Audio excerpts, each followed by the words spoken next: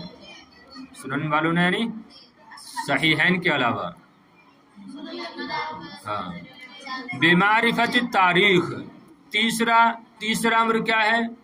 بمعرفت التاریخ، تاریخ کی معرفت سے، یعنی ناسخ و منسوخ کو پہچانا جائے گا تاریخ کی معرفت سے. تاریخ دیکھی جائے گی کہ آپ کا کون سا ارشاد کب کا ہے، کون سا فرمان کب کا ہے. لہذا جو پہلے کا ہوگا وہ منسوخ ہوگا، جو بعد کا ہوگا وہ ناسخ. تو وہی کہہ رہے ہیں، دیکھیے کہ حدیث شداد ابن اوس، جیسے کہ شداد ابن اوس کی حدیث افطر الحاجم والمحجوم، کہ حاجم اور محجوم کا روزہ ٹوٹ گیا یا ٹوٹ جائے گا. حاجم اور محجوم کا روزہ ٹوٹ جائے گا.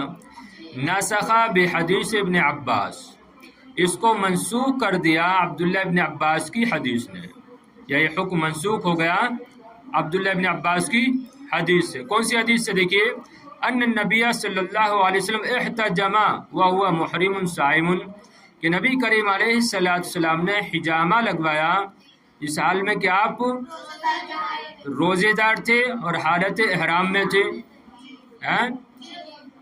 تو اب کیا کہا تھا؟ بمعرفت التاریخ، تاریخ کی معرفت سے. تو دیکھیں دو حدیثیں ہو گئی. ایک حدیث کیا کہہ رہی اوپر والی کہ روزہ ٹوٹ جائے گا حجامہ لگوانے سے، اور دوسری حدیث کیا کہہ رہی نیچے والی کہ نہیں ٹوٹے گا یا نہیں ٹوٹا، کہ نبی کریم علیہ السلام نے روزے کی حالت میں اور احرام کی حالت میں حجامہ لگوایا. تو اب یہ کیسے معلوم ہوگا، یا یہ کیا حکم دیا جائے گا؟ دونوں طریقے کی حدیثیں ہیں. تو اب تاریخ کو دیکھا جائے گا. تو ان دونوں حدیثوں کی تاریخ کو جب دیکھا گیا تو احتجمہ ہوا محرم صائم، یہ حدیث بعد کی ہے اور پہلی حدیث پہلے کی ہے. لہذا احتجمہ ہوا محرم صائم یہ ناسخ ہو جائے گی افطر الحاجم والمحجوم کے لیے. دیکھیے خود بتا رہے ہیں، فقط جاء فی بعض طرق حدیث شداد انہ ذالک کان زمن الفتح، چنانچہ شداد کی حدیث کے بعض طرق میں یہ بات ملتی ہے کہ یہ فتح مکہ کے زمانے کی بات ہے، فتح مکہ کے زمانے کی بات ہے، یا آپ کا فرمان ہے وَأَنَّ ابن عباس صَحِبَهُ فی حجۃ الوداع، جبکہ عبداللہ ابن عباس نبی کریم علیہ السلام کے ساتھ تھے حجۃ الوداع میں. تو حجۃ الوداع بعد کا واقعہ ہے اور فتح مکہ کا جو معاملہ ہے وہ پہلے کا ہے. تو تاریخ سے معلوم ہوا کہ یہ بعد والی جو حدیث ہے وہ ان النبی صلی اللہ علیہ وسلم احتجمہ و محرم صائم ہے، اور فتویٰ بھی اسی پر ہے کہ اگر کسی نے حالت احرام میں یا روزے دار میں روزے کی حالت میں حجامہ لگوایا تو وضو نہیں ٹوٹے گا، اور روزہ نہیں ٹوٹے گا. وضو تو ٹوٹ جائے گا، خون نکل گیا، وضو ٹوٹ جائے گا، روزہ نہیں ٹوٹے گا. آگے دیکھیے بدلالت الاجماع، اجماع کی دلیل سے، اجماع کی نشاندہی سے. چوتھا امر کیا ہے؟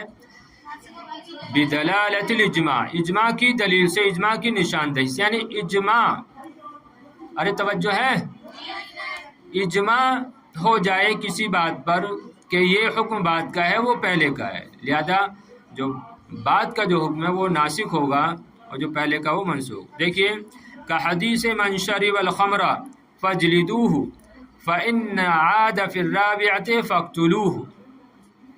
ابھی دیکھیے حدیث ہے، کیا حدیث ہے؟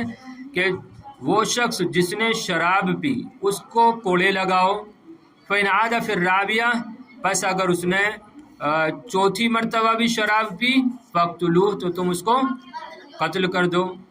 اب یہ حدیث ہے، حدیث کیا کہہ رہی ہے؟ صاف حکم ہے حدیث میں کہ اگر چوتھی بار کوئی شراب پی لے تو اس کو قتل کر دیا جائے. لیکن اجماع ہو چکا ہے، علماء کا، ائمہ کا اجماع اس بات پر ہو چکا ہے کہ چوتھی بار میں بھی اس کو قتل نہیں کیا جائے گا. صحیح ہے نا؟ ہاں. تو چوتھا امر جو ہے وہ اجماع کی نشاندہی ہے کہ اگر اجماع ہو جائے کسی بات پر تو وہ حکم جو ہے ناسخ ہو جائے گا، پہلا منسوخ ہو جائے گا۔ قال النووی، امام نووی فرماتے ہیں دل الاجماع علی نسخہ، اجماع اس کے منسوخ ہونے پر دلالت کرتا ہے، یا اجماع نے نشاندہی کی اس کے منسوخ ہونے پر۔ سمجھے بات؟ والاجماع لا ينسخ ولا ينسخ ولكن يدل على ناسخ، انہوں نے یہ عبارت نزہۃ النظر کی پھر اٹھا کر یہاں پر رکھی ہے کہ والاجماع لا ينسخ ولا ينسخ، کہ اجماع نہ منسوخ کر سکتا ہے کسی حکم کو، ولا ينسخ، اور نہ ہی اس کو منسوخ کیا جا سکتا ہے، ولكن يدل على ناسخ، لیکن وہ ناسخ پر رہنمائی کرتا ہے۔ سمجھے بات؟ یعنی اجماع، دیکھیں اصل میں وجہ کیا ہے، پہلے اس کو سمجھ لو کہ یہ ناسخ کون ہے اصل میں؟ شارع یعنی نبی کریم علیہ السلام اور قرآن شریف، یہ اصل میں ناسخ ہیں، ایسے ہی ہے نا۔ اب نبی کریم علیہ السلام بظاہر موجود نہیں ہے ہمارے سامنے، اور قرآن کا نزول بھی نہیں ہے، تو اصل میں ناسخ وہی ہیں، قرآن شریف اور نبی کریم علیہ السلام کی ذات۔ تو اب ایسا نہیں ہو سکتا ہے کہ اجماع کر لیا جائے کسی بات پر، اور اجماع کرنے کے بعد کسی حکم کو منسوخ کر دیا جائے، یا پھر اجماع جس بات پر ہوا ہے اس کو ختم کر دیا جائے۔ اب یہ ایسا نہیں ہو سکتا ہے۔ ارے سمجھ رہے ہیں بات؟ تو الاجماع لا ينسخ ولا ينسخ ولكن يدل على ناسخ، کہ اجماع نہ ناسخ، یعنی اجماع خود ناسخ بھی نہیں بن سکتا، ولا ينسخ، نہ ہی اس کو منسوخ کیا جا سکتا ہے۔ نہ اجماع کو، ارے امت کا کسی معاملے پر اجماع ہو گیا تھا پہلے، اب اگر علماء ہند یا علماء اسلام کسی بات پر متفق ہو جائیں اور وہ اس اجماع کو ختم کرنا چاہیں جو پہلے ہو چکا تھا، تو کیا ایسا کر سکتے ہیں؟